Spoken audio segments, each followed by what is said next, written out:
Hello बच्चों, let's read the question. Question कहता है द प्रेसिपिटेट ऑफ CaF2 जिसका KSP 1.7 into 10 की पावर -10 है, it is obtained when the equal volumes of the following are mixed 10 power -4 MCA plus 2 10 power -4 MF minus 10 power -2 MCA plus 2 10 power -3 MF minus 10 power -5 MCA plus 2 10 power -3 MF minus 10 power -3 MCA plus 2 and 10 power -2 MF minus। ये options आपको दिए हुए हैं। तो अगर इस question में हम बात करते हैं ना की कॉन्सेप्ट की, तो यहाँ पे हम एक्चुअली में जो डिस्कस करने वाले हैं वो है the relationship between KSP and KIP। KSP जो होता है ना वो हम सैचुरेटेड सॉल्यूशंस के लिए निकालते हैं, राइट। सैचुरेटेड सॉल्यूशंस के लिए KSP निकाला जाता है, लेकिन KIP हम किसी भी सॉल्यूशन के लिए निकाल सकते हैं। KIP is the ionic product, KSP is the solubility product, ठीक है। अगर यहाँ पे हम बात करते हैं CaF2 की, तो ये कैसे डिसोसिएट करता है, एक Ca+2 आयन देता है और 2 F- आयन देता है। अब इनके बीच में रिलेशनशिप क्या होता है कि अगर आपका KSP KIP के बराबर है, ठीक है, तो आपका सोल्यूशन जो है वो सैचुरेटेड है। अगर आपका KSP ज्यादा है KIP से, ठीक है, अगर KSP ज्यादा है KIP से, इसका मतलब आपका सोल्यूशन अभी अनसैचुरेटेड है। और अगर KIP ज्यादा हो गया KSP से, तो मतलब आपका सोल्यूशन एक सुपर सैचुरेटेड सोल्यूशन बन चुका है, और इस केस में आपका प्रेसिपिटेट बनने वाला है।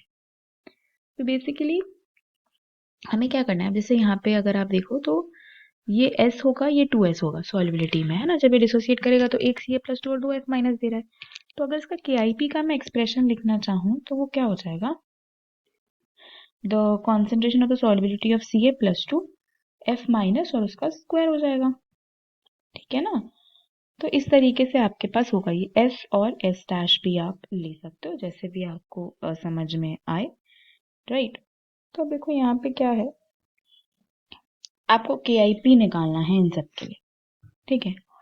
KIP निकालना है तो आपके पास 10 की पावर माइनस, पहला केस देखें तो 10 की पावर -4 Ca+2 है, 10 की पावर -4 ही F- ये फॉर्मूला लगाएंगे तो 10 की पावर -12 आएगा ये, ठीक है।